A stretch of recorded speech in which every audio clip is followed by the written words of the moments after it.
Hi everybody, happy Sunday and welcome to this edition of the Unsealed show, also the Racing Insiders podcast. I'm Kate Dillon, sitting here with Steve Hendren. You want to say hi to everybody, Steve? Hello everybody. You look really excited to be here. I know I took you away from your golf game. Do you want to tell us about your golf game? No, I was getting my ass kicked, so I'm good. Oh, okay. So today we're going to talk about racing. Okay. Racing and racing things. And racing accessories. Yes. And we've got a little bit of wind blowing, but it's a little bit nicer here. And I see Scott's joining us from California, land of smoky skies. Man, I feel bad for all the I feel bad for all of my West Coast friends. And hearing about what they're going through right now. It just sucks. Just sucks. It does. All right, there we are. All right. Hey, I've got us on the screen. We'll be able to take some questions. No. Oh, wow. Okay, I don't want to hear us, You did though. that last time. I know. I just... Yeah, well... So maybe you should start the show by telling everybody the good news.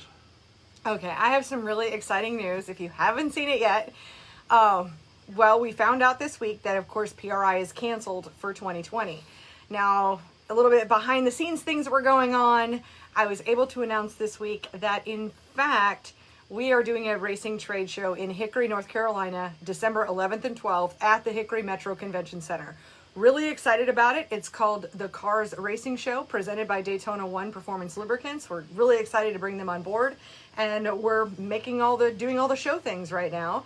And Well, it's kind of been behind the scenes for about a month and a half, I'd say. Yeah. Oh yeah. Yeah. We started this a while ago for sure, and just absolutely thrilled. I think it's going to be a fantastic event. I mean, we've gotten so many manufacturers that are part of it already, including Daytona 1. We heard from DRP and just so many. I mean, the list is long. You can't list them all. No, I can't. I do have them on the website, though, so you can go to CrateInsider.com, and you can see the website will be developed.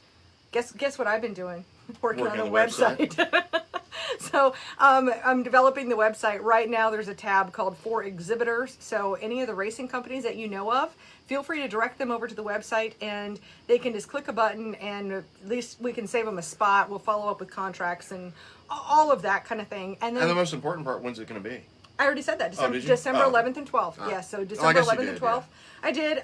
We're using the same dates that PRI was going to be because of the sheer fact that people had already put this on their calendars. I mean, I've had those dates on my calendar for a year. Yep. You know, ever since we left PRI, and of course we'll be back at PRI next year for 2021.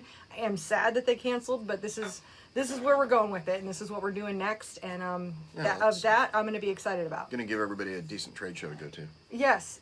I mean, just the participation so far has been epic. It really has. And the good news, unlike PRI, you'll actually be able to buy product at our show. Actually, that's key. Yeah, so you'll be able to go with show specials and walk out the door with things. I know I'm going to have a really big booth. Yeah. And bring all the...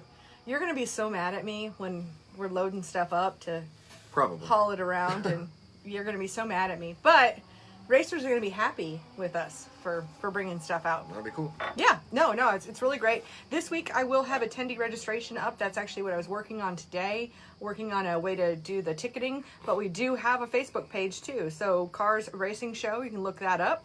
Otherwise, Facebook.com/Cars Racing Show. And just sign up for that event. We'll make lots and lots of announcements. Should be badass. Yeah. Now, you also have something coming up really soon here. Yep. Do you want to talk a little bit about that? Yeah, it'll be the 10th annual Bill Hendren Memorial at Pittsburgh's Pennsylvania Motor Speedway. So it's going to be a 2-night event, feature event on Friday night paying $3,000 to win, and a feature event on Saturday night paying $3,000 to win. Plus, we'll have the One to Remember race, which is only open to people who have never won a feature race before in their racing career. And so we're always guaranteed a first-time winner. Well, and that's the one I get the most excited about, is the One to Remember race, because it's such a moment. And as part of that, Crate Insider will be giving the winner will win a GoPro kit with a GoPro Hero 8 and SD card and case and mount and everything where you can start recording your racers. Yes, absolutely. Now we got to talk a little bit about our shirts today. Oh yeah. Yes. So I'm so thrilled. You can check it out. Yours you probably can read better because of... Yes, well, here, I'll move my hair. But we have from Jones Racing Products. Melanie sent these out to us. Really excited, especially, you know, we are very patriotic people here. And I love the American flag. Really, really proud at Crate Insider that I carry so many products that are American made. Absolutely. And Jones is certainly one of our manufacturers that all of their products are made in the USA. So I'm making this as a video. Of course, we'll produce this as a podcast as well. So for podcast listeners, we're both wearing shirts that say Jones.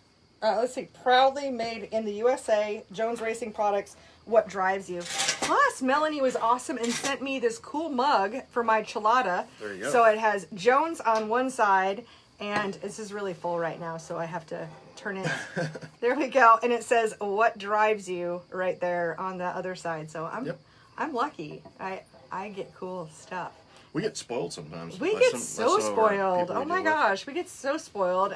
And at the same time, we're also super grateful too. So, yeah, I mean, that's how I stay clothed. Is people getting me t-shirts. You know, that's true. So getting into having a racing business, I have an entirely new wardrobe compared to what I had back in like 2012, 2013. I have boxes of clothes that I don't wear anymore and like drawers of racing t-shirts and tank tops. I love tank tops are kind of my thing. So yeah, people don't see that. So good deal. All right. So let's see here. I'm going to do a little refresh on this page because I think we got some more people here. And yeah, we've got a couple of comments. And you guys feel free to go ahead and drop in any questions or comments that you have. And we will go from there. So, and I see Melanie is here actually with us. Yeah, so hey, Melanie. Thank you for the shirts. Yes, thank you very much for the shirts. And the mug. And the mug. I love my mug. This is awesome for my chilada. And what are you drinking today, Steve? I am just a basic bitch drinking my ultra beer today. Mm-hmm. So. You do you. Hey. You do you. It's Sunday, so, you know, can't get too wild. Yeah, because tomorrow's Monday. Yeah. So, so tell me, I always ask you the same question, but how was your week? Last week was pretty good. Got some shit done out the door. So, yeah. Yeah. And what's your coming week look like? Basically another hell week, just like they all have been for the last 2 months. I hear ya. Oh, and Melanie says, no problem. So yes, thank you so much. Do we have any current events to talk about? I mean, out in the world? Yeah, I don't know. Okay, that kind of it's kind of a boring week, really. Well, I mean, Joe Biden said a bunch of stupid shit like normal, but other than that, everything else has been pretty tame, I think. Yeah. Like, I think Trump got nominated for a third time, maybe for a Nobel Peace Prize. Yeah. See, I've been like building a website and making a trade show happen, so I ran out of time to. I've been working on customers' engines, so. Yeah, and I haven't kept up with all the current events this week. Well, after a while, it just ends up being drama. Don't we have like isn't there like debates or some shit coming up this week sometime? God, I hope so. I can't wait to see that. I don't know.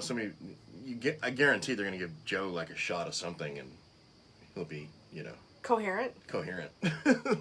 Because basically all he's got to do is like show up and, you know, speak a couple sentences that make sense, and it's a win for him. Yeah. Yeah, I'm the man to go from the darkness to the light. Like, I don't know. Whatever. I don't know. But yeah, I don't think there's anything super current. Yeah. Worth talking about. Yeah, there we go. All right, so it looks like we got a couple questions here. So let's see. We've got, Steve says, why is my car overheating? Laugh out loud, kidding. Yes. I got that instantly. That's a fun one. I'm trying to think if there's anybody who's asked me any questions this week that are, that are ones that I'd want. Oh, actually, I know there's supposed to be a whole list of questions, and I was supposed to. Okay, we've got some questions because they came up on the YouTube channel. Okay. And I just need to find them really quick here, and then I should be good. So, anyway, tell us something. We Steve. may or may not have answers.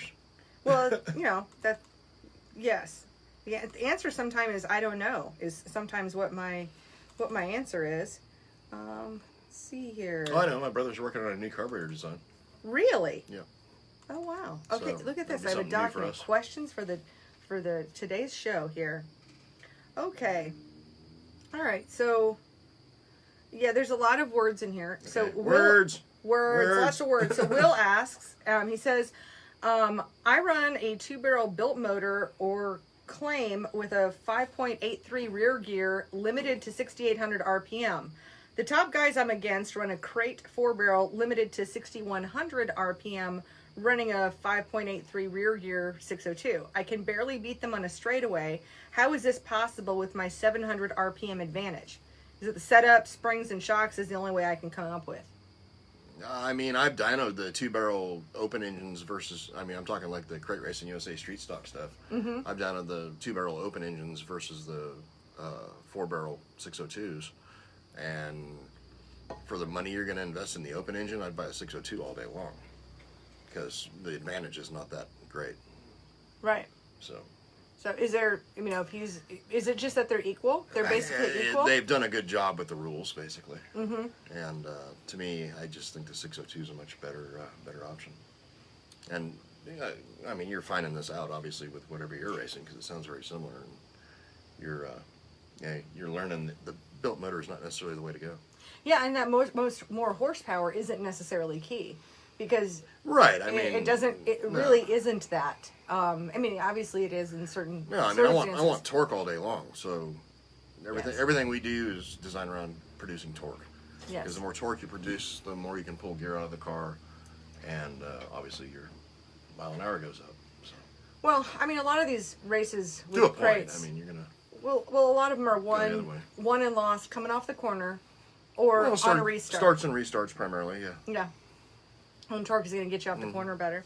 All right, the next one is a question we have answered before. So, how many quarts of oil for a 602 for top power? We put 7 quarts in them. Mm-hmm. I mean, the correct amount's probably like 6 3/4 quarts, but I mean, the extra quarter of a quart is not a big deal. So we put 7 in them. Well, and I do get that question quite often because, of course, we know it's an 8-quart oil pan. Yeah. But that 8th quart is just more than you need, and then from the way you've explained to me before, is like your crankshaft is then like swimming in oil. It doesn't need to swim in oil. It just needs to kind of touch the you're oil. gonna have windage going on where the oil's in the way the crank throws, basically. And that's where it just kind of gets dragged down by a liquid, correct? Correct. Good to know. All right. So those are some good questions. We What do you want? You can call it like Buck, parasitic drag. Yes. That's what it is. Yes. Absolutely. And huge thanks to Buck at Daytona 1 for stepping up to be our presenting sponsor for the Cars Racing Show. That's pretty badass. Yeah, and I'm gonna grab a link really quick so I can drop it into the comments, and then people can check out the link and check out the website. It has a long way to go, but you start by starting is really those are really the biggest pieces right there. Well, drop that link in. Stepped up and took a chance and made a show for everybody. So yeah, take the risk. Hopefully we get a lot of support. I mean, just from the people I've talked to so far, it's just been overwhelming. I know we have a lot of vendor support. Yeah, we do. So hopefully the attendees will show up. Just get the word out. Yep, and I'll have attendee registration open. And it's going to be free. I mean, what else are you going to do free. on December 11th and 12th?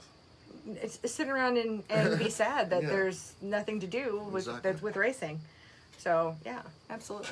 Move this over so you can... Not to mention, like, Hickory's a badass place to do it, too, because they got awesome restaurants and good hotels and stuff like that. So. Well, so many. I mean, do you know that Hickory, North Carolina was really the test market for a lot of restaurants? Oh, I would believe it, yeah. It's like when I was... I used to live there back in, 1995, and what they said is that the people in Hickory, North Carolina, they eat out at restaurants more times per capita than about anywhere else in the country.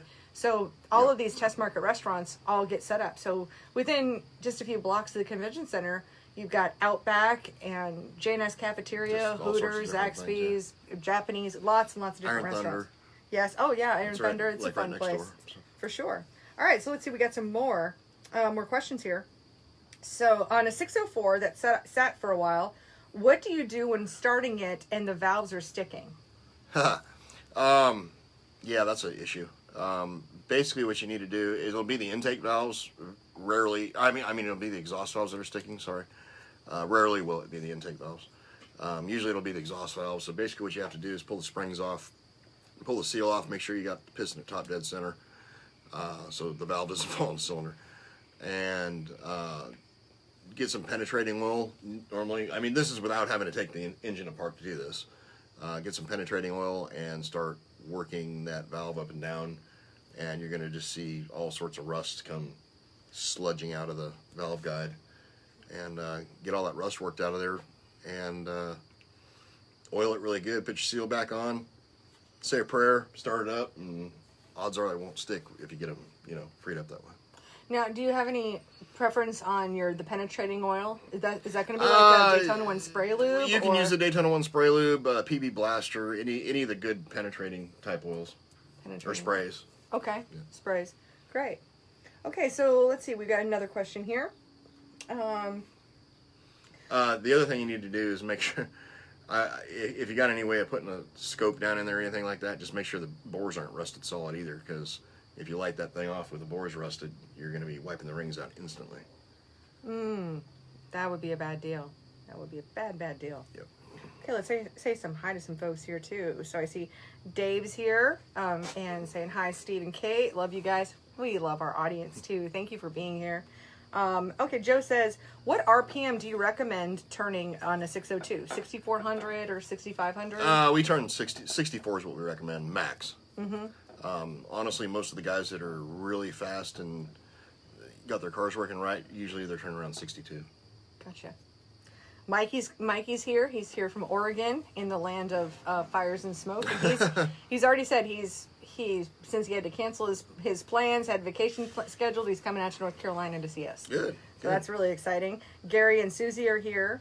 And Willie says, got a 604 crate in a dirt late model and can't, and straightaway speed, it's just like it's flat, turning around 6,700, 6,800. What hearing, probably gearing, would you recommend for a 1/4 to 3/8 mile track? It just depends on the design of the racetrack. Stop and go type place, tight corner deal, or momentum type track. I mean, like the 3/8 tracks that I'd run around here back when I was racing were probably running around, like this Harris track down the road. I think we pulled a 586, 590, somewhere in that range. I know some guys that were in the low sixes, 607s, stuff like that, or whatever the gear is. So that would be like probably between a 1/4 and a 3/8 type track. Someplace like Gaffney, which is a 3/8, but it's a momentum type track. We're pulling, I think, on average about a 542. Good to know. Brian says, so I finally got a hold of the Dirt Car UMP Series Friday, and they said as of now the World Short Track Championships October 29th to the 31st is still on, of course, at the dirt track at Charlotte. That's fantastic. I mean, if it is, we'll be there. Yeah, I hope they do it. North Carolina is a tough place for racing right now, and with the... Yeah, our governor's a dick, so... Yeah, he is, and unfortunately that's pre-election, so yeah there's that. Okay, let's see. But hopefully we'll be able to... Hopefully we can do that, and hopefully we can do the World Finals, too, so... Yeah, well, I guess we'll just see. That's great, because I actually haven't seen any promotion around the World Short Track World Championships. I haven't heard of anything, honestly. No, because we know all that other stuff is like literally everything else at Charlotte Motor Speedway has been canceled, or it's no fans. Something. No, I know like there's that. some big races coming up in Florida. Yeah. Yeah, I think it's Florida. Yeah, I think 20 to win or 25 to win or something like that. I don't know. I don't always keep up with all of those things. Let's see. Patrick says, "Is there a head change on the new 602?" Yes. They changed. I mean, the ones I've seen so far on the new ones, they still got the upside down exhaust port, which honestly, it really hasn't seemed to make that much of a difference. You'd think it would, but it really hasn't. I've had 2 apart so far where we went in and redid the valve job. The machine work from GM appears to be maybe a little bit better, but nothing that I'd call brilliant by any means. So yeah, they changed. I think it was the people maybe finishing the heads. So whatever, I don't think that they changed who was casting them, because I don't know how you still continue to cast exhaust ports upside down. Gotcha. Okay. Which they've done for 2 years now. So yeah. somehow, I don't know how that happens. I got like some dyslexic dude running your castings for you. I have no idea. They're not upside down. It's a redesign. It's an update. I mean, maybe they're made in Australia. I don't know. You know, sometimes we get some of our friends from down under will join us on the show, and it's a lot of fun. All right. Ken says, hey, and Willie says, thanks. All right. And, Mikey says, when you get a chance, Kate, check your messages. I may have something special in the works, but need your input when you get a chance. I certainly will. Absolutely.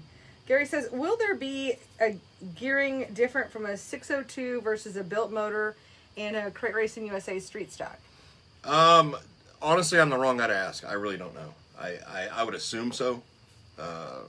How much, I'm not sure. I mean, obviously you're turning the 602 quite a bit less than what you'd be turning like one of those 2-barrel open engines. Mm-hmm. God, who's your guy? Who's your go-to guy on chassis stuff that you're doing the seminar with? Justin. Yeah. McCrae. Justin McCrae at McCrae, High Roller Race Cars. Yeah, I'd probably give somebody like him a call where they've obviously run both combinations, and that would be my suggestion, because I honestly don't know. I mean, I built a lot of 602s for him. Never done one of the 2-barrel open motors, and I just don't really talk to customers about gear ratio a whole lot. No, it just doesn't come up. Neither do I. I think a lot of times the track promoter will know this information too. Yeah, that's true. Yeah, sometimes. I mean, maybe not the technical, but if you just call up the track promoter and say, "Hey, do you know what guys are running in the, And we're all racers, so normally we're gonna, tell a guy what we're running, within 20 points. So you can. Yeah. And if you're not racing against the guy, odds are he'll say exactly what he's running. Yeah. And Josh says yes, a lot different gearing. So Josh would know. Helms, Josh. Josh. Yeah. So you can talk to Josh Helms. Gary, if you want to talk to Josh Helms, you guys could message back and forth and figure out what's going to be the best combination there. And he's local. I know, Gary, you're in North Carolina, and so is Josh, or South Carolina.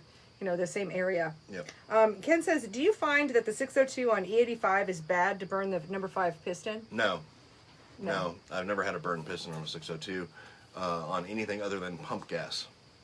Yeah. I've had burned pistons on pump gas. I have not had any of my guys burn pistons on on E85. Okay. If you're burning a piston on a 602, you've probably got a massive ignition problem. Is going to be my guess. It'll be a detonation problem. It's really easy to tell normally. If you look at the piston, if it burns the intake side of the pocket of the piston, then generally that's going to be a very lean condition that causes the piston to burn. If it burns from the center to the exhaust side, 9 times out of 10 that's going to be pre-detonation. Pre-detonation. Pre-ignition. Okay. Detonation, pre-ignition. So an electrical issue. Gotcha. I'd look at that, and that'll kind of give you an idea of what you got going on. Yep. Michael's here, and he's asking, what's a good RPM range on a 2017 602 crate engine? Now, I think we can first say that it doesn't really matter what year your crate engine was your 602. No. And it's going to be the same answer, I believe. Yeah, like I said earlier, you may not have been here, but most of the guys, we recommend a maximum RPM of 64. And most of the guys that I know that are really going fast and winning a lot of races, they're basically turning around 62. Well, and let's talk about why peak RPM. Let's talk about why you recommend 6400 max. Because the thing's going to valve flow pretty quick after that. The valve springs on these things are shit. So, I mean, yeah, there's just no reason to turn them more than that. Well, I mean, I think that's an important piece to put out there, that it's the Price is Right model of it. You want to get as close to the price as possible without going over. Right. And like, even let's take 604s for instance. 604s, I mean, you got guys that are, we recommend 68 as a max. Most of the guys that are winning races are turning them 66, 67. Yeah. 525s, we got our rev limiters in our box set at 73. Most guys are winning at 71. So You don't necessarily have to be on that rev limiter to go fast. Yeah, if the car is working correctly and the driver is driving correctly. Well, and it just shows. I mean, you don't want to. More is not necessarily better. No, it's not. Is not in these scenarios. No. Mm-hmm. Okay. Patrick asks, should rocker arms and push rods be changed, and if so, how often? No, not really. On which engine? I assume. Well, even 602, 604, either one. No, there's no real reason to change them unless you're getting some sort of oddball wear. The only way you're going to be getting oddball wear is if you got serious valve train issues going on from turning the engine too much, for instance. I haven't really found a scenario where push rods need to be randomly changed. Same with rocker arms. They're going to, even on a 602, I mean, those rocker arms that are on there were designed by General Motors to run 300,000 miles. So, no. Unless, like I said, unless you're just beating the crap out of your valve train, there's really no reason to change any of that stuff. As a, maintenance type deal. Yeah. Good to know. Mark says, what's up, guys? I'll pick up some shirts for you at the Pettit race this weekend. Sweet. No, let me know what sizes. So I'll go with large. Yeah, I'll do an XL because I just don't know what kind of cut they are. So. Exactly. Yeah, I'll do an XL. Okay. And I have a visitor for the show. This is Boo Boo. Let's see if he comes close enough. Okay. He won't. He's... All right. Gary says, I'll ask Race Tech about the gearing. Yeah. Betty says, your mommy's here. Mama. She says, hi, children. Going to town and soon to supper. I'm starving. Nice and cool for you today. So have a wonderful, wonderful meal. We'll probably eat something after this. More than likely. Yeah. Okay. Kirk says, hey, guys, trying to watch from Paula Dean's in Pigeon Forge. Oh, there you go. Oh, that's fantastic. Of course, Kirk is here from NB Suspension. Yep. So, yeah, Kirk. I wish I was in Pigeon Forge right now. Come on, my back patio is kind of cool. Like, well, it Pigeon is. Forge, except not. We actually have a cool day today, too, which is really nice. It's beautiful. We struggle with the heat a lot of times here, or the rain, or something making noise, or being too hot, and overheating that phone. Like last week turned into just a shit show because the internet kept going in and out. I know. Whatever the hell else was going on. I know. It was all of that. Okay, Brian says, on a quarter-mile asphalt track, we run a 602, ran 6.66, turning 6,400, built motor 700 or 7.14, turning 6,900. I don't know what the question is there. He may just be referring to the person that asked about gear. Oh, okay. Gear ratio between the two style engines. Gotcha. Cool deal. Oh, Reiner Racing is here. He says 6,200 all day. There you go. And he's winning races. Yes, he is winning races. Absolutely. Yes. Shane and Sean, they're awesome guys. Winning a lot of races. Mm-hmm. Christopher says, Steve never got the shirt. So. What the fuck? Yeah, I don't know. I shipped it on that Monday. Yeah, so. On U.S. mail. Right. Like the package thing that you always ship all your shirts in. Yeah. So it'll have a tracking number. We can find out. There's been lots of shipping issues, probably because of the fires and all that. Who knows? And you want to do mail-in ballots, and I can't even ship a shirt across the country without it getting there? Yeah. Yeah, that's going to work great. Well, Michael was asking about the 2017 602 and the rev limit on that specifically, because he says, just asking because I was told 2018 or newer, you can't turn them as much as the older motors. But thanks for the input. That's not true. There's a lot of myths and rumors in racing, isn't there? Yeah, I mean we've recommended 64 as a max RPM since the 602 came out, and that's even back in the day when they had the heavier pistons and the heavier crankshaft. So. Yeah. We have Trevor here. He says, "What's up, Mr. Hendren? My motor took a dump last night." Oh no. Oh, so. What kind of dump? I don't know what kind of dump. It just says took a dump. So maybe Trevor here can let us know. Yeah, I mean. But welcome to the show, Trevor Moon. Unfortunately, that's part of racing. Yep. Josh says, I got in a little late, but did you guys talk about the upcoming show? Really excited for everyone involved. Yep, we kicked it off with talking about the racing trade show and dropped in a link, and the website is carsracingshow.com. We do have the Facebook page. It's facebook.com/Cars Racing Show. We've also picked up the Twitter and Instagram accounts. I will also be making a YouTube channel. I mean, seriously, this is like 5 minutes old for these social media Well, accounts. yeah, I so mean, there's not a lot there, but we're working. We had to wait until PRI canceled. Yes, we did. But there's a lot of So. preliminary work that we could get out of the way, but there's certain things that you just can't do until it's a definite yes. So yes, we're certainly mentioning that, and feel free to share it. Those booths are going to fill up. I know that this show is going to sell out as far as exhibitor space. It's going really fast. I just updated the floor plan right before the show here today. Oh, good. Yeah. And there's even more booths that we don't have all. Well, you might want to talk about pre-registration for attendees too. Yes. Well, that'll be coming. That was the other thing I was working on upstairs. Are you going to mention that now, or? Well, just watch the Facebook page. Yeah. Watch the Facebook page and go ahead and like the Facebook page. Well, like what the deal is. Pre-registering versus being free. at the door. It's free. So it's free to pre-register. Otherwise, we're going to do $15 at the door because we've got to, pay somebody to do all of that. And plus, we just want to encourage people to register early. Yeah, correct. Yes, early and often, like voting. Yes. So what you're saying is we're like a bunch of Democrats. And No. I just, it's just like a joke from way back. But I don't know if I'll get it done today still, but probably by tomorrow I'll have a registration link. We'll probably link it to the event as well. But you're going to want to actually get pre-registered. So just saying on Facebook that you're going isn't the same as literally having a registration. Right. And that will be an announcement in the next 2 days. Because that's literally what I was working on. Okay. But you got all the integrations, and then I go into nerd mode, and you're not interested in nerd things. I am not. No. Yeah. So. No. So yeah, it's a. I don't do.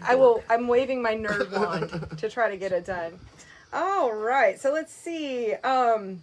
John says, how often do you recommend changing valve springs on a crate motor? Which crate engine? Well, why don't you just go ahead and talk about each one of them? So a 602 okay. and a 604. Yeah, 602s. I mean, if you're one of those guys that insists on running it against the rev limiter all the time, probably about every 3 races. If you're not, then 5 to 6 races probably. 604, I don't really have a recommendation on them because even if I did, it may change now because they've got the new spring out from GM. For the 604s. Have mine come in yet? Yeah, they came in. Okay, good. And we put a set on my son's car last weekend. We didn't race this weekend, but last weekend. And, I mean, they seem to be the same spring. But they're not blue anymore. They're not blue anymore per se as what the other ones were, but it'll be interesting to see how long these last as compared to the other ones. The old blue style spring, I mean, I had guys that were randomly changing them every 10 races, guys that would do it 15 races. Some guys would run them the whole season. I had guys running the whole damn season, so it's the main thing is to check and make sure they're not broke after every race because I have seen the occasional broken spring. Now, again, this is on the older blue spring, not the new style spring. Gotcha. Francesca is here. She says, Kate, we put the Hendren inversion muffler. It did make a change, and boy, does it make this car sound different. Well, good. Yeah, it does. I think it makes the cars sound mean. That's what I always say, especially at idle. They just sound like they're mean. It'll change the way one sounds. You can't. There's just. I think the power of intimidation is completely underestimated. Just driving through the pits, and it's like, you hear that sound, and you're like worried, like somebody's gonna beat you. So yeah. Oh my gosh, we got Brian here from Canada, and Brian's laughing at us with ballots. LOL. Okay, let's see. And Christopher's like, dang it! I was bragging about Steve Hendren sending me a shirt for the Pettit Memorial. I'll send another one tomorrow. Yeah, just do. It's Friday, Saturday next week. If the U.S. Postal Service will actually do their just send it priority fucking jobs, then maybe I can get you one. Yeah, if you send it priority, it should get there in 3 days, I think, to California. But just double check because that stuff changes sometimes. Yeah, make sure you resend me your address again too, and also check your neighbor's mailbox because they may have stole your shit. So I can't wait to tell you about this. Trust me, that shit got sent out. It happens. We can even look up the tracking number. So it was really funny. Our next comment. I had a long conversation today with Josh Christopher, and he does a lot of work with Stop Tech, and he has his own racing series and sponsors some cars and things. And we were talking about how last week's show, the attitude of, if you don't like America, then get the heck out. That's not exactly what I said. But He's having GTFO shirts designed now. We were talking about that as a Awesome. promo for the show. Maybe people come by and buy a shirt or get a shirt with a set of brake pads or something, Hey, the Stop Tech pads. that'd be badass. So sorry, I hope I'm not prematurely promoting your promotion there, Josh, but having the GTFO shirts done. I will be buying one. Yes, yeah, make some extras because I will definitely want to buy one of the GTFOs for sure. And Josh Hellum's back. He says, "Oh, and I won a 602 in a raffle for $150. I'll be bringing it up there soon for a backup." You lucky bastard. So lucky. Wow. And and Christopher's gonna get back with his address and shoot that over to you right now. Please do, because odds are I don't have it anymore. So just Yeah. make sure you do that. Make sure you do it so I can ship the thing again tomorrow. Yes. Again. Yes. Send the thing. For sure. Well, it's like I said, everybody wants, or not everybody, but people want mail-in voting, and you can't even ship a shirt across the country Yeah. and have it arrive. Yeah. I might send it FedEx this time. Actually, they might actually get the job done. Oh well, no, but that's 5 days to California. Oh, okay. Which is a whole week, so it wouldn't arrive till the next Monday. So, that sucks. so All right, USPS is faster for less money. if it gets there. Well, yeah. Well, and like you said, it could have been delivered and put in the wrong box, and I mean that stuff happens all the time. I mean, truthfully, nobody's I hate to say everybody and nobody, but one thing that the pandemic what's happened there is that there have been a lot more people ordering things online than ever before. Yeah. So that brings so much more. It has been like Christmas every day for these shipping companies since March. Well, and You already got it. Yeah, I got Cool. it already. Perfect. So it's been like Christmas every day, and they weren't ready for that capacity. I mean, they have 10-year, cycles of what you expect. Yeah. You expect this many packages a day for July 31st and August 1st and we whatever. might actually be out of extra larges. Are you? Because I had somebody wanting an extra large the other day, and I didn't have any. Oh, You have any here? no. We need to order shirts. Oh, I've already had that conversation. Can you take a 2X? Yeah. See if you can take a 2X. If I wash it for you, it'll shrink. So that's and I was already how I talking. do laundry. All my shit shrinks. I Either that or I get fatter. I have no idea. Yeah, well, I was already talking to the t-shirt guy about the fact we're going to need shirts for the show. Yes. So, and that's been a transition because, of course, the t-shirt company is moving. I don't know if I'm able to make that announcement yet, so I'm going to keep that to myself. Yeah, that's fine. So, but the t-shirt guy. The t-shirt guy? Yeah, the t-shirt guy. The new t-shirt guy. The new... New and improved. Well, I don't he's want to not say improved. No. Are we going to call this guy last minute t-shirt guy? No, we're not. Oh my god. I see Kirk sent me a private message. Now, what's interesting is I noticed, there was just a lot of activity around the moment that PRI canceled, and I can tell some people had things in the works and some people knew that there was going to be a void. We already had a trade show happening.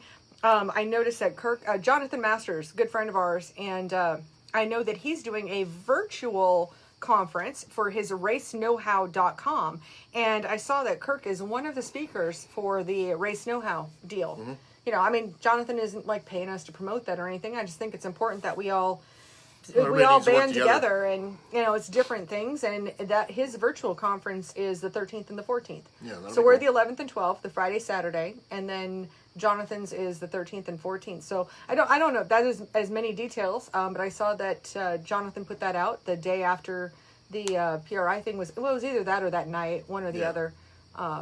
And we got our word out right away too, because we already had the convention center penciled in. It wasn't booked, wasn't booked, but we were first. We were penciled in. I think that's the best way to put it. Yeah.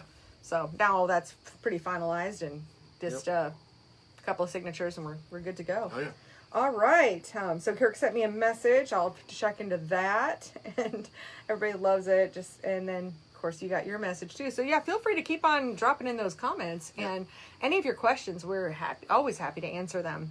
I can't answer gear things or engine things, but I can answer sponsorship things and marketing things and nerd things. You still answer a lot of damn questions on the phone every day anyway. So I do. They're usually product, like which thing should I buy, and I say all the things. And would you like fries with that shake? Right. If you're getting all this, you must want dessert too. Right. It's always yeah, it's fun, but I think you end up with a whole package when you call me. Oh yeah. So that's you don't yeah. No. I mean, I just try to add value. If people want just one thing, that's fine too. Of course, it's always easiest on the website. Yeah. Yeah, I already talked about the oh, you know what? The other thing I'm going to do let's circle back to your race that's happening October 2nd and 3rd at Pittsburgh, Pennsylvania Motor Speedway.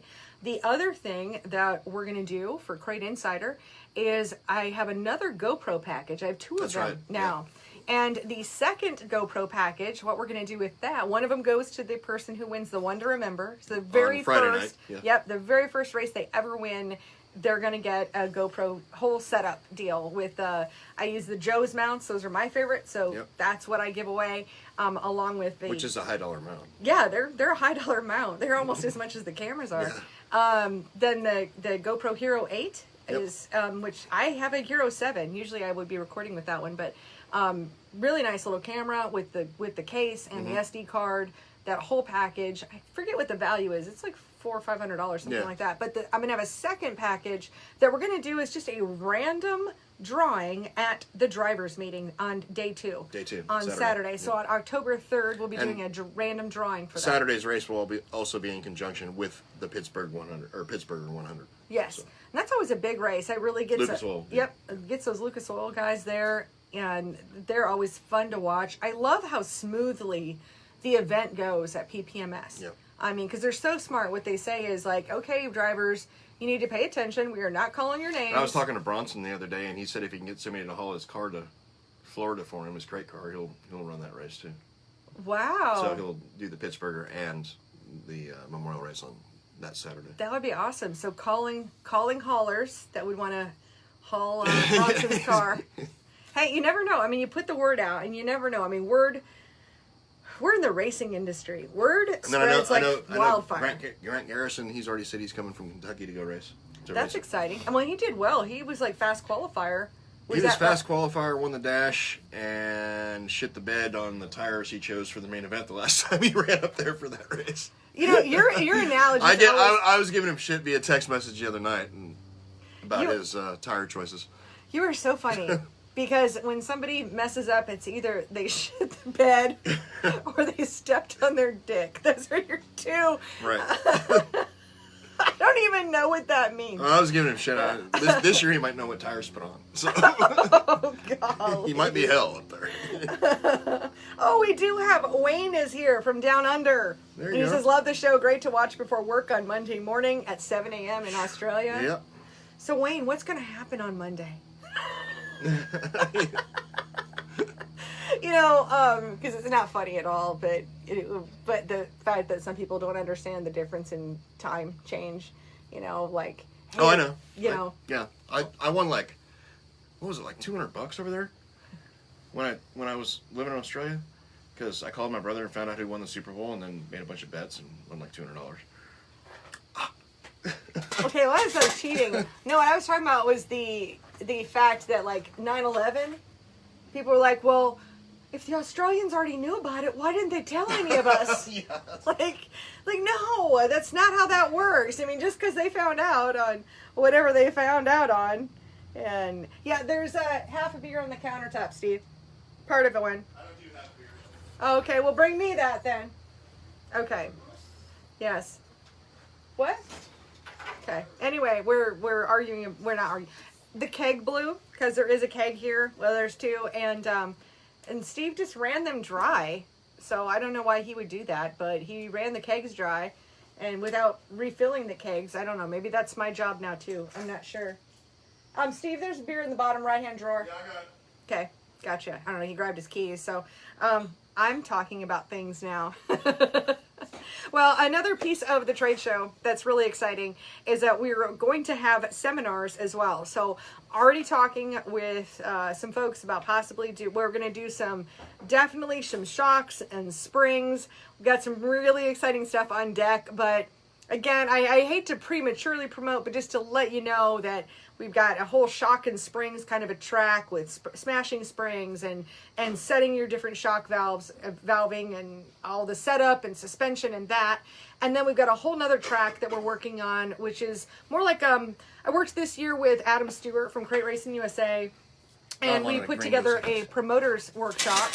And we're looking to bring some promoters information as well to the show. So I was just talking a little bit about seminars that. Oh yeah, you know, we're working out the pretty details. cool. I don't want to prematurely promote exactly what they are yet because we're just working through the details. But just the fact that there will be seminars. Yeah. You know what else we're gonna have? What? We're gonna have swag bags because it's one thing that the Cars Racing Show has never had before, as far as like a dedicated swag bag, and I want that really bad, so I've already been shopping for them. So there you go. Yes. my trade show, my rules, I can tell what I want. Oh, okay. No, it'll be cool. Yeah, it'll be cool. It'll be cool. This is going to be like shit from Bed Bath & Beyond in there for everybody? No, there will not. No, not at all. I don't know. Maybe, But, I'll have, in our booth, Crate Insider's booth, we'll have T-shirts and beef jerky. You give away free masks? No, we are not. We are not. Be your own. BYOM. Yeah. BYOFM. Bring your own fucking mask. That's pretty much it. Yeah, that's it. Or don't. Or don't. Or don't. You've got a health condition. I don't ask, don't tell. Yep. Masks. Don't ask, don't tell. It's illegal for us to actually ask you to, it is. Where's your mask? It's completely illegal for us to do that. So we will not. We will not. We do not violate the ADA. We will not. Or HIPAA laws. Nope. No, none of that. Oh. But look at this. We've got a special visitor on the show today. This is Boo Boo. Boo Boo, do you want to say hi? Yeah, Boo Boo wants to be here for about 5 seconds. He's not impressed. No, Boo Boo's not. Boo Boo's not really impressed with a lot of things. So, yeah. Okay. Oh, and Brian added to you can add on from shit the bed and stepping on your dick to he pissed it away. Yeah. Josh says condoms and hand sanitizer. You do realize that about 93% of the audience here is men. Just I don't know that condoms would really be the. That wouldn't be a bad idea. What? Just like what you. I wonder if we can get some custom branded ones and you could be like the Hendren Racing Engines, don't step on your dick condoms. I don't know, but one size doesn't fit all. So, how are you gonna discern this? I don't know. Yeah. I'm not sure. I'm really not sure there. So that's not a bad idea though. The hand sanitizer may be like. Oh, I've already got something in the works. Mini bottle of vodka. Oh, well, that'd be a great frickin' stocking stuffer or bag stuffer. Well, we will have. We're not idiots either, so we're gonna have extra sanitation stations. And I'm talking to a couple of people about hand sanitizer. Oh, and then bags. Yeah. You want to talk about the entertainment value of this whole thing that we may be doing too? Well, we'll wait on that. Yeah. I haven't confirmed that with either my brother or the artist. Well, there's kind of a plan to do it.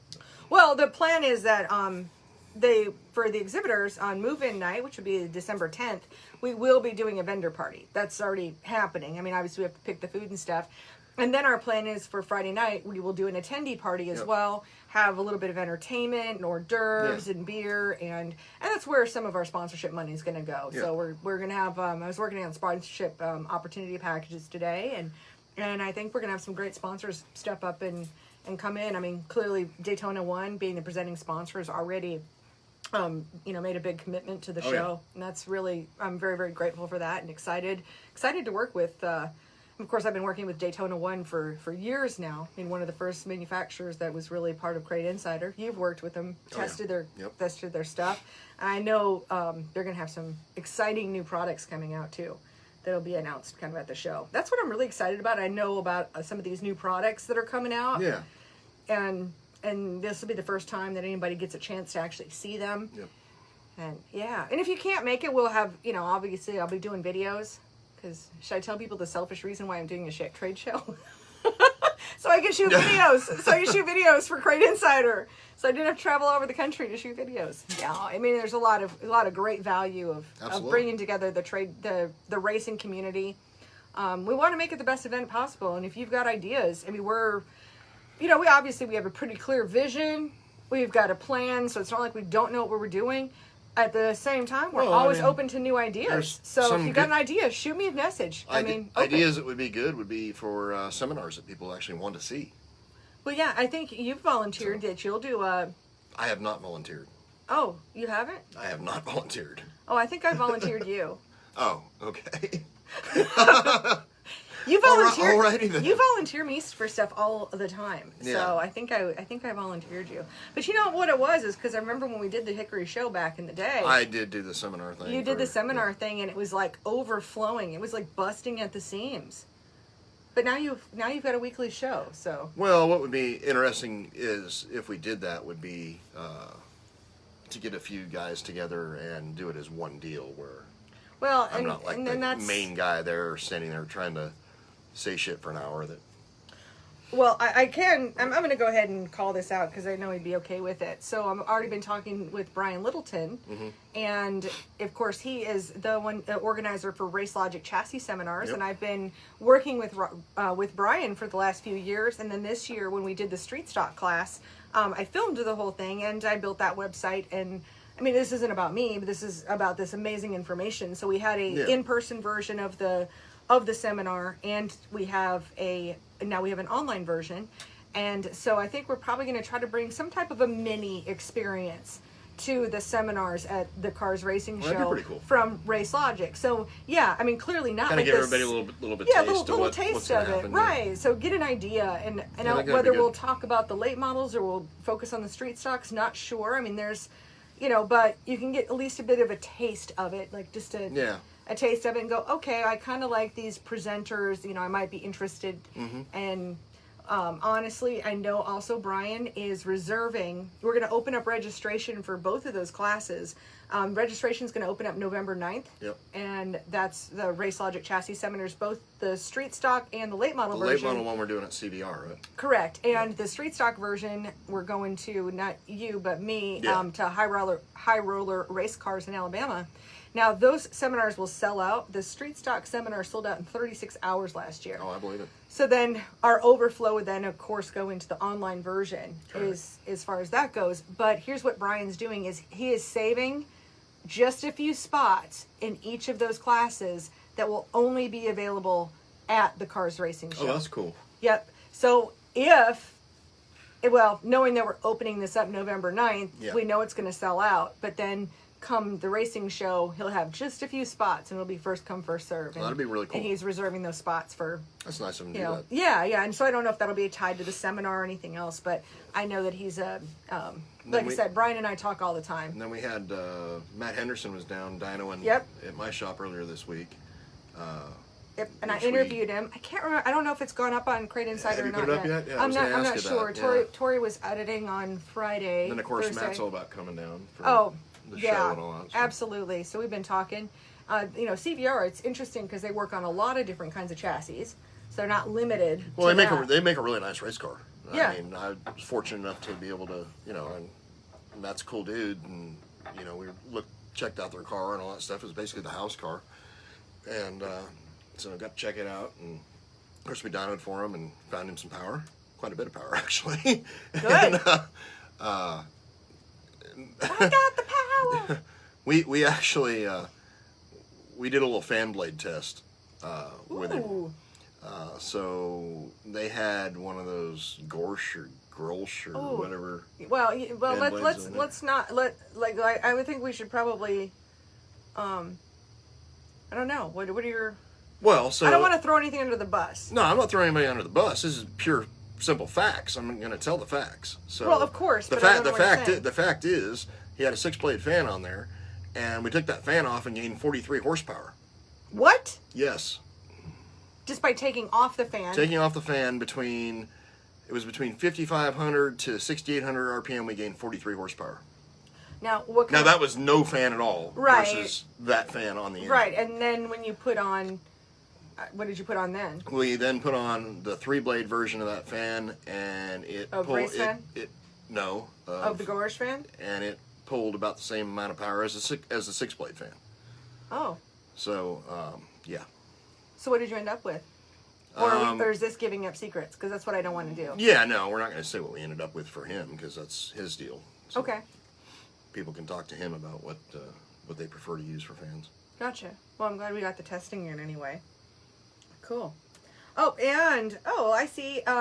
So Tori says, hi guys, I'm excited about the show. She's, of course, my assistant. She said the video is up on Winning Motorsports Marketing's YouTube channel. Perfect. So that's fine. It'll be up on Crate Insider tomorrow. Good so deal. that'll be perfect. Yep. But, so yeah, you can check out my Winning Motorsports Marketing, because it's really Winning Motorsports Marketing that really I don't know. It's all my things. It's hard to, where are you going to put the videos? But we'll share them to all the places. That's cool. Yeah, I forgot about that. And we just haven't had a chance to share it across all the channels. But that interview is up on my Winning Motorsports Marketing. Now, one thing I will say about the fan situation is if you got a super late model where you've already got 950 horsepower, this probably isn't going to matter. Well, it'll be good. But There's a lot of super late model guys that are when we're talking about a 604 engine, it's going to make a bit of a difference. Well, that's really important to know, because there is a difference in, what we do for one isn't necessarily go for just because it works on a super doesn't mean it works on a crate. Exactly right. And vice versa. Although what I a lot of times tell people is that what we find, a lot of times we test with 604s, and we have found that most of what we do with a 604 tends to translate over to a 602, even though those are different. That's, I don't know, that's my story. Well, right? with oils and lubricants and yeah, a lot of carburation stuff, it all transfers over. Yep. Great. Yep. So here's I'm going to go ahead and drop this link into the notes here so you guys can check out the interview with Matt.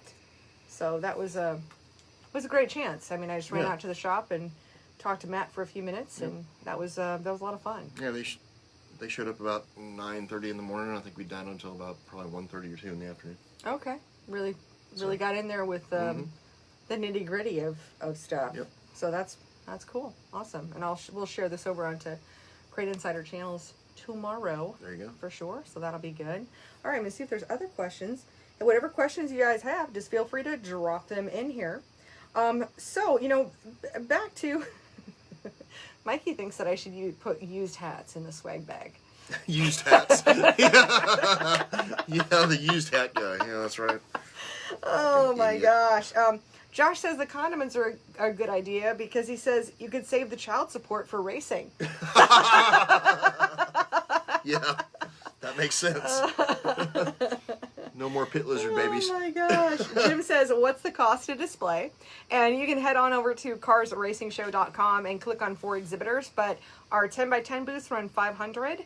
A 10x20 runs $875, or a 20x20 runs $1,500, I believe, off the top of my head. Now we've got a lowered cost for tracks and series. We have a whole little row for tracks and series. But yeah, Jim, we'd love to have you there as an engine builder. So 10x10, 500, absolutely. Or $875 if you want to go with the 10x20. Or I know Jim's tied in with Sunoco pretty hard. So if you can get Sunoco on board and want to share a booth with them, we're all about sharing booths. Yeah. So we don't do the whole PRI thing where they get pissed off if you share a booth.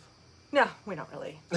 No, that would be fine. Well, and I know that you're going to be there, obviously, as an engine builder. I also know that Earl Ramey, he's going to be represented really well in the Profab booth. Yep. So he's going to have a bunch of engines in there. So we'd love to have engine builders on board and be a part of the show. So the more the merrier. Yeah, I think so anyway. Okay, so Christopher says, so what do you think about adding castor oil to your fuel? Don't. By the way, Trump 2020. Don't. And Trump 2020. Trump 2020, yeah. So tell me a little bit about castor oil. Why would anybody think that that's a good idea, for one? No, don't. Just don't, please. Okay. Don't. Where did that come from? What if you want to add castor oil to your airplane fuel and then put that in your racing engine? Yeah, no, please don't. You might as well just combine all the bad ideas if you're looking for like a top-end lubricant, use the Klotz Uplon. Oh, that's why. Okay, gotcha. The Uplon, for sure. Oh, Jim says, thank you. Great. We'd love to see you. Yes, I think those are all the questions so far. You guys feel free to drop them in here. Yeah. Yeah, about any of the things. Any of the things. The things. Oh yeah, and Jim, just make sure, just go ahead and go to that. I'm going to put in a link for the exhibitor's deal, but just make sure that you click the button. You can click a button just to like reserve your spot, and there's no credit card or anything. It's just we're trying to make the floor plan, and the floor plan's that's happening very, very, very fast right now. So having just released this on Friday at like 2:30 in the afternoon, we got a good section of the show already filled up, and we have more of the booths that are actually sold than what's even represented on that floor plan. But and you can see the list. A big question I get is who's all going to be there, and so I'm keeping that list right there at the bottom of the page where it has all of the companies listed. Yep. Yeah. So yeah. And don't forget, you can come to this show, buy and sell. Yes, that's the important part. So that is, it's not a swap meet. No. So there's not going to be like garbage there. It's going to be, you can buy from actual manufacturers at the show. Yeah. And actual manufacturers can sell at the show. And have a show special that there's just for the show. I mean, just like we talked about with Race Logic. I know he announced that on Facebook, so I know I'm not giving away secrets. Because I don't like to give anybody's secrets away, you know? And when you offer a show like this, I mean, most manufacturers are going to pay for their booth in like 20 minutes. Yeah. So this is why we've got such interest in the show right now. Oh yeah, absolutely. I mean, it's a win-win-win. I mean, because when are racers building their race cars? Really January, but it starts in December when you find out about the new products at PRI. Correct. And then it's like, go ahead and get those on order. So by the time you get them, normally you're starting your car in January. Well, you're going to have people like come in there like Laser Chassis, and I know Jim and them are going to be coming down, and then Taylor Griffin and all that. They already have a booth. They've already got a booth in the show. Yep. And you're hard pressed to get better deals from people on a daily basis, let alone what they're going to do at the show. So, oh yeah. Well, and I've talked to to have Boyd, a lot of product there. Well, I've talked to and I'll also look at some of the big stuff too. So talking to Boyd Built, yeah, I know something that they've even done at PRI is say, hey, by the way, we've got these with us. We've got a trailer out back, right? Exactly. And you feel like you have to sneak around. This way, there's no sneaking around. No. More than likely, the brakes and the sheet metal brakes, obviously they'll probably have them in a trailer. But rather than even worrying about shipping and having to get a forklift and paying a freight company, just make sure you bring your pickup truck and you'll be able to, or your own little trailer or something, and you'll be able to load up your stuff. Yep. And we'll have the list of manufacturers. You can probably even pre-arrange some of this stuff. We're not asking, and nobody's paying a commission. None of those things. If I can actually get ahead, we might have an engine or two there too. So I got to get ahead enough to be able to even do something for us to sell. Well, I will be ragging your tail to get. I know you will. You're gonna be for crawled CrateInsider. You're gonna be crawled up my ass every day. I will be like pushing the elevator button. I mean, you're gonna get so tired. We can already just establish. You know what, Kate? I'm just gonna go ahead and get an engine. Your engine's done for you, right? And then you don't have to ask. Otherwise, you know me. I'm not just gonna push that elevator button once. I'm just gonna mash it over and over. Trust me, I know. It's like when we were in, lockdown from COVID. Yes. I was so glad when we came out of lockdown because every day it's like pushing on a freaking button. Mm-hmm. Yes. Well, that's how I became the executioner. Mm-hmm. That's how you get shit done, is follow up, follow up, follow up, follow up. Yeah. And at least I don't complain. No. I'm not a complainer. I'm not You're all Karen. bitchy or complaining. Yeah. No. Just like by the way. Or, just a quick reminder. Or, hey, did you think about... Yeah, you're not race car industry Karen. No, I'm not. No, I'm not. But I will follow up. And, it's a squeaky wheel. Well, keep in mind, I came from architecture. And coming from architecture and design and... Glad that sun went down. Project management. It's been management. glaring in my eyes the whole damn time. Well, project management and calling contractor, is it done yet? Is it coming yet? Are you going to make on it? And that's how you get stuff. Oh, yeah. That's how you get to the top of the list. Yeah. Is being more annoying. Not with me. Well, I know sometimes. But I think you figured that out. Sometimes you're just defiant, but sometimes you forget things. I forget nothing. Really? I forget nothing, really. No, come on, Kate. Make sure you remind me. Well, I'll tell you that because I just want the reminder. Yeah, it's not that I may remember 10 days later, but I still remember everything. Yeah.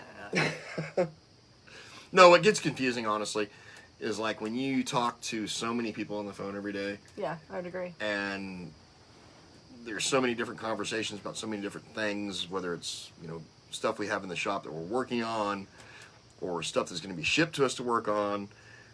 Honestly, that's, unless I'm taking notes, which I don't, because to me that's just like, I have no idea how the hell you'd even take notes, but it's just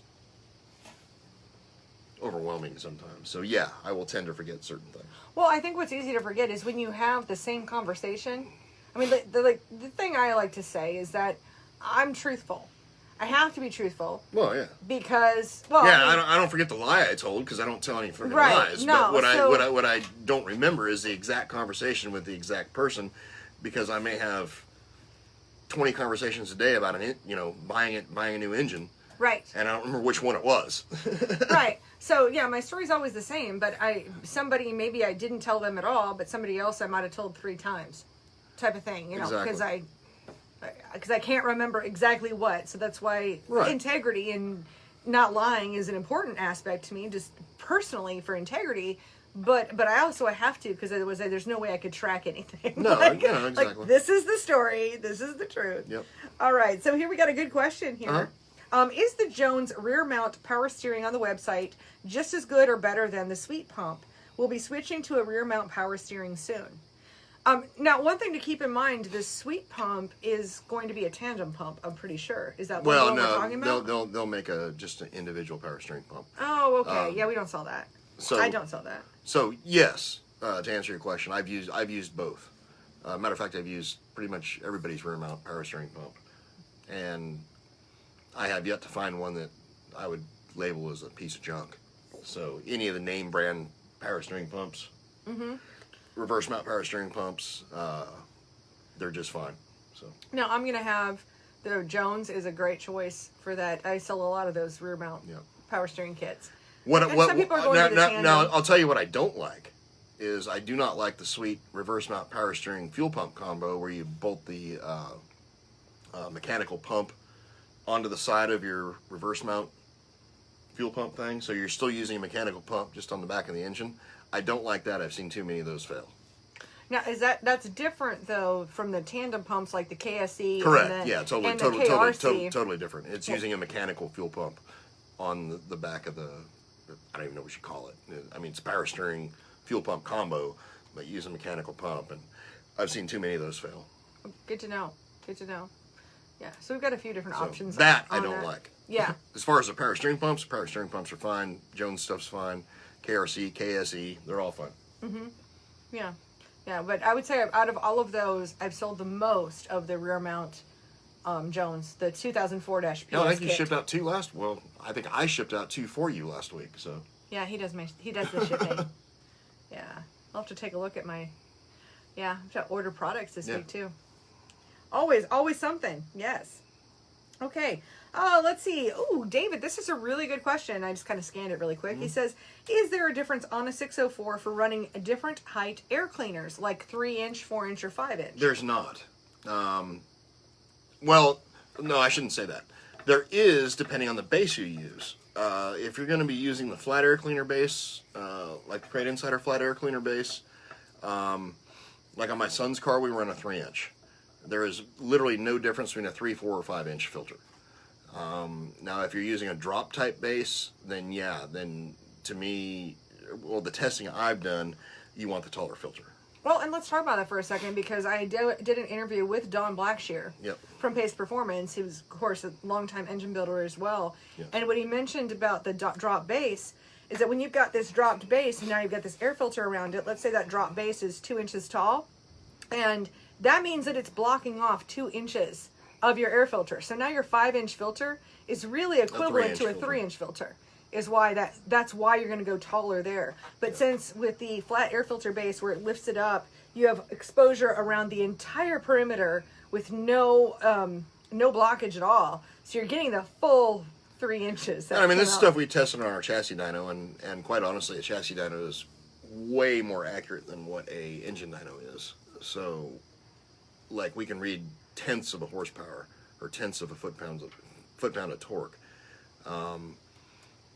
And just the way that dyno is designed, we're turning the same mass every single time. So long as we don't have a massive air temperature change in the room, we can do things back to back to back to back and get 100% reliable results.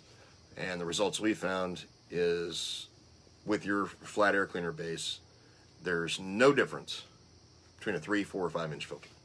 Great. Yeah. Well, and it just depends on what a guy wants to look through. Now, what I will suggest is, like on my kid's car, we're running a 3-inch filter, but we're only running 20, 25 lap features with him right now.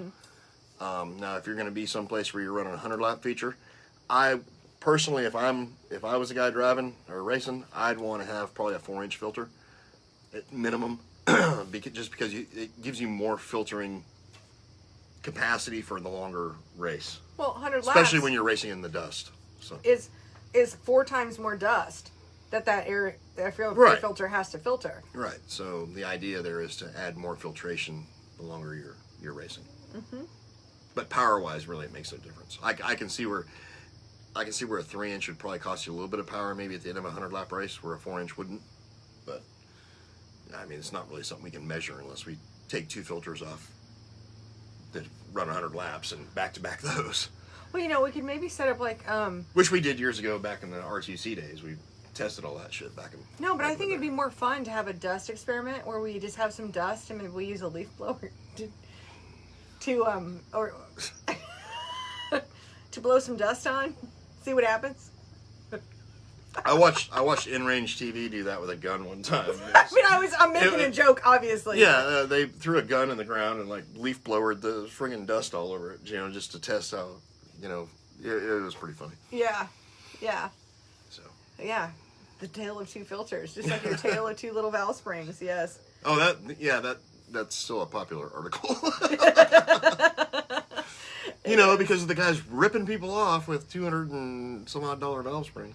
No, we don't do that. I mean, obviously, you have to charge a little bit more for the work that goes into matching these. Well, obviously, I'm not saying anything bad about that. But the assholes that are charging $287 for a set of 84-pound valve springs. Yeah.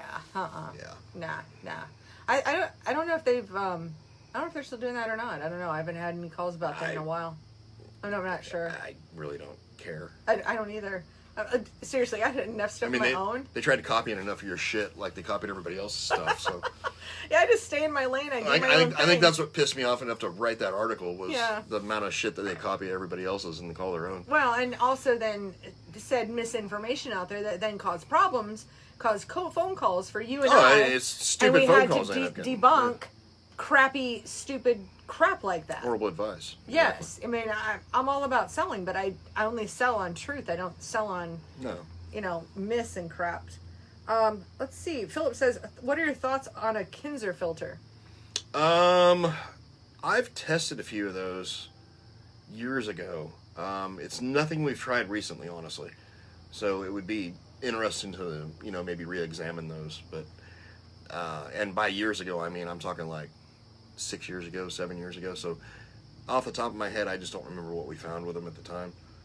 But it would be interesting to, Something to take a look at. It'd be interesting to take a look at it. It'd be interesting, honestly, to have a whole dyno session where if I can get manufacturers to send me filters, what they think is their best filter, just do a dyno session and back-to-back everything. Yeah.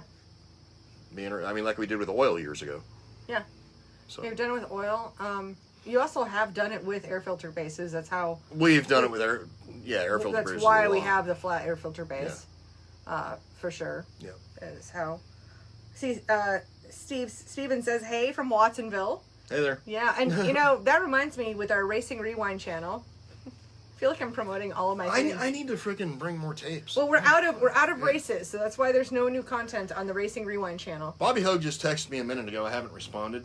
Okay. I told him, I'm like, dude, send me some videotapes. Yeah. So hopefully I can get him to send me some tapes. Because we're keeping that going, and we'll just do it on the basis of when we get some more tapes. So if you know of someone who has VCR tapes, or maybe they've got races from back in the day that are already digitized, All we want to do for the Racing Rewind channel is just add an end screen to it, and we'll add a little... You need to jump on Jim Bernheisel, too, because I told him about it. He's like, oh, I already got some that are digitized. That would be perfect, because that's so much less work. That'll be some good Pennsylvania, Ohio... I would love that. Maryland racing up Yeah, there. because we've got some Iowa, Minnesota, and some California. So if you know of anybody, and this is races from the 70s, 80s, 90s, 2000s. You know, so basically we're not trying to do anything that was last week. Back in the videotape days, not the digital video days. At this point, I don't really care. I mean, like early 2000s, it might be some digital, but it's going to be mostly not digital. Yeah. So it's not like it has to be not digital, but the idea is just there's a legacy there. Because think about it, like 2000, that's 20 years ago. Right. You know, even 2010 is 10 years ago. Yeah, I know. It's hard to believe. I know. Golly. Are you feeling older every day? I'm not. Are you not? No. Why would I? Are you getting nervous about the big birthday, the big 5-0? It's coming up. It is. I mean, you're like spitting distance from 50 at this point. How does it feel to be almost a 50-year-old man? Certain things still work, so I'm good with that. You mean your mouth? Yeah. Mm-hmm. Yeah. Oh. All right. Gary says, I bought the spring tester. When is it time to change 602 springs? Again, if you're beating the shit out of the rev limiter when you go race, I do them every 3 races or so, every 4 races. If you're keeping your RPMs, 61 to 62 range, probably 5 or 6 races. Well, but he's got a valve spring pressure tester now. So what I would say would be when you put your brand new springs on your engine, go through and use your valve spring pressure tester and it has to be the same person each time because you pulling it, me pulling it, Steve pulling it, we're all going to get a slightly different number. So it has to be the same person. But after each race weekend, test your valve springs and keep a chart. And in fact, there's a chart somewhere on our website. I think there's an article like how often to change valve springs. I think that's where the chart is. More than likely. Yeah, but you'll be able to download the chart and then you want to keep track of that. And then as you see those numbers drifting or dropping. So maybe you're at 84 pounds on week 1 and maybe the next weekend, maybe you're at 80 pounds kind of across the board. And all of a sudden you get one that's dropping to like 68 or something. It's like, whoa, got to change. Yeah, you might not have to change the whole set. You might just be changing 1 or 2 springs out. So. Yeah, you want to keep them all within the same range. But that's how a valve spring pressure tester is going to add to your maintenance program. And that way you don't have to spend all the money. You can use this idea of like 3 to 5 races or whatever, or this is the scientific way of going about it. If you want to randomly change them all out, then what I said. And if you don't, then what she said. Yeah, and at least you'll know what's going on there. Josh says I got stuff from 70s Ohio and Pennsylvania. Josh, seriously, if you could send it to me. I mean, you and I know each other, so if it's already digital, great. We can figure out a way to do it like on Dropbox or something. Otherwise, if they're physical tapes, you can just send them to me. Once they're digitized, they'll go up on the YouTube channel, and I will personally send those videotapes back to your collection. And also, I always tag whose collection it's from. So there's like the Steve Hendren collection. Jerry Mackey, who's an announcer in the Midwest. His collection has gone up on there too. So you get a little bit of credit there. And I mean, it's really fun. Oh, yeah. It's really fun. If they're labeled, that always helps. Otherwise, we don't know. I don't know what race. Yeah, some of mine are mislabeled.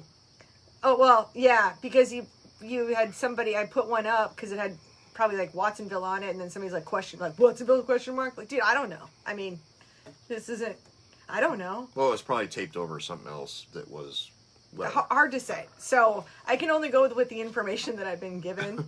But also sometimes people, like what I found with you, even with Jerry, like here's a box of videotapes. Some of these are races, I don't know, some of them could be like where mom taped her soaps or something. Yeah, exactly. And so they don't always turn out. It's kind of like anything, like baking a cake, it doesn't always turn out, but we do our best. Occasional porn video. That's happened. Nothing like a little 80s porn. And you go, well, that's not a race.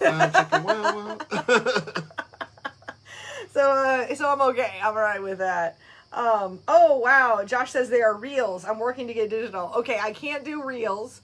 You know, like the. Oh yeah, yeah. I can't do reels, but especially if you wanted to go about getting them digitized, that would be great. I do have the hardware and software to digitize video VCR tapes, like regular VHS. Just VHS or Just the VHS. mini VHS ones. Yeah, that is painful. Yeah, I know. But Painful. you can still do it. Yeah, I don't know. I'm looking at some new software. Big surprise. Big surprise. All right. Okay, Terry Series says, "What's up, Steve and friends?" So Hello. yes, What's up, Steve, Terry Ray? Terry Thedford there. Terry Ray Thedford. All right. Cool. Yeah, I saw. He raced with me in Australia. Oh, okay. Is the Terry? The Terry Ray. The Terry. I've told you a few stories about Yes, Terry you Ray. have. I've heard about you, Terry. They're definitely some wild stories from back in the There's day. a few. Yeah. A few. Yeah. I love it. Cool. Well, yeah, it's Australia always comes back Well, yeah. to you, so that's pretty cool. Great. I don't think we have any other announcements. I think I actually talked about almost all of my channels except for my own personal. Did you talk website. about all the things? Almost all of the things. Almost all the things. You might want to give a shout out to Mr. Wesley Outland, who's like just tearing it Oh up my for you guys God. with the trade show. Wesley is amazing. Of course, he's been a longtime friend of mine, and we've known each other for, I don't know, 10 years or something. And I absolutely love Wesley. He is really, I'm doing website and things, and my brother's doing a lot, but having Wesley on board to help out with the press releases or the PR information anyway, getting it out on the social channels for the trade show, he is just a master at event promotion, and I'm so grateful that he's decided that he'll help us with this. Yeah. So most of the posts that you'll see from the Cars Racing Show will probably come from Wesley. He and I will be working really closely on that, but he just does such a great job of communicating the information. So yeah, I absolutely agree. Big shout out to Wesley and all the hard work, Absolutely. wonderful work that he does. And if you need someone who's an announcer that does PR, I would highly recommend Wesley. One of the nicest people I've ever met in my life. For sure. So absolutely. Great. And Terry says everything's all good in his life. He's a good time. Good time. Good time. We got some stories. Yes, you do. And that's always, they want to come out with it. Well, I think we're about ready to wrap this up. What do you think, Steve? Yeah, I'm good. Yeah. Well, I want to thank you all for being here. You can It's actually definitely getting cold. definitely subscribe to the podcast if you haven't already. So we're at RacingInsidersPodcast.com, or you can go find Racing Insiders Podcast on any of the channels that are out there for podcasts. I got my haircut this week. Oh yeah, all of them. Yeah. Yeah. I forgot to mention that. Wow. Thank you for that earth-shattering information, Well, yeah, Steve. I just wanted to bring it up. Okay, doing my outro. Can I get back to the outro? Yeah, go ahead. Okay. So follow us on Racing Insiders Podcast. Of course, we go live on our Crate Insider Facebook channel. And and of course, we'll be up on YouTube on the Crate Insider YouTube channel. Yep. And of course, I will have the attendee registration exhibitors. Sign up for the CarsRacingShow.com. Sign up for your booth right away because we're going to sell out. And I will have attendee registration up this week, again, at CarsRacingShow.com. And don't forget, that's free. Free registration. But if you show up at the door and you're not pre-registered, it's $15. So save the money. Use the $15 towards race car parts instead of a badge. And actually, just don't make us print them at the show. Make our job easier and do it for free. So, all right. Thanks, you guys. And we'll see you next week on Unsealed on the podcast. Adios, amigos. Bye.